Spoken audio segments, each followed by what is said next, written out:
What do we do when the experiences, the routines, and patterns we had come to rely upon shift and change? What do we do when the people around us who we'd been counting on are no longer present to us in familiar ways? We're learning hard lessons about how we cannot rely on familiar experiences or people to always be there. Each of these move in and out of our lives, overtaken by a new set of circumstances to adapt to.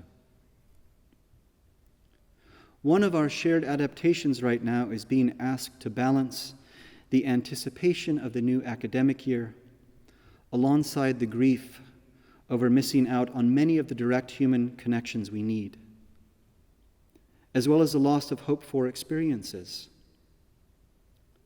Some of us are still grieving loved ones we have lost during this pandemic. But perhaps there is a constant that we can bring amid these times, something we do have a measure of control over, something that offers us new possibilities right now. And that is our ability to try to show up with our full selves, beliefs, values, questions, and convictions in every community and space we find ourselves.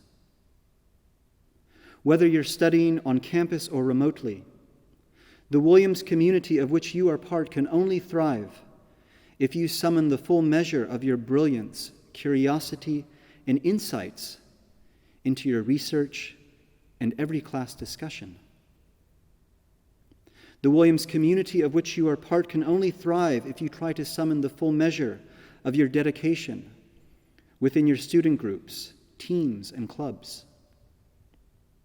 If the gatherings you were planning with your affinity groups won't be happening this semester in the ways you'd hoped for, there's no reason to bring any less dedication to your cause. If you're an athlete whose season was delayed or canceled, you can bring the same intensity and focus to your training. If you're an artist or musician, the same concentration to refining and perfecting your craft. All the experiences and learnings of your preceding years at Williams are not only preparing you to meet this moment, but to make this year one that continues the trajectory of your intellectual, ethical, and spiritual development and consciousness. In no venue do we reveal such growth and process than how we show up for one another.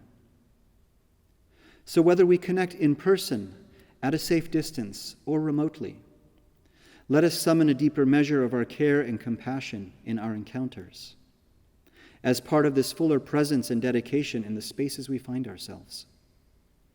And may we work to draw connections between how such engagement, full, deep, and present, is critical to addressing the most urgent needs of our times. And may it be so.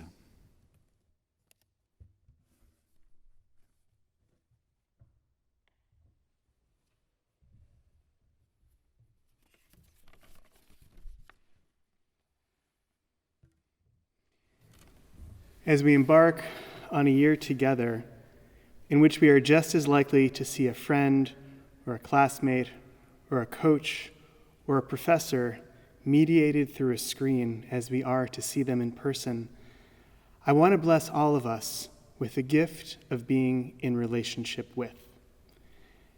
At a time when we might feel isolated, as we engage in the labor of learning, which is an inherently mutual act, may each of us remember and recall that we are always and ever in relationship with each other, with our friends, with our professors and classmates and coaches, with the communities of which we are ineluctably a part, with the greater web of relations that make up all of life, with ourselves.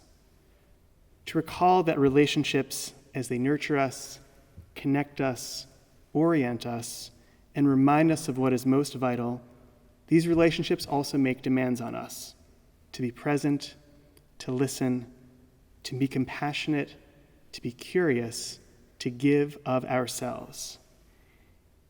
As you enter your final year of Williams, may the unique challenges and, dare I say, gifts of this time in our history break open our hearts and allow us to connect more deeply to what is most important, our ability to care for each other and to bring healing to a world that desperately needs it.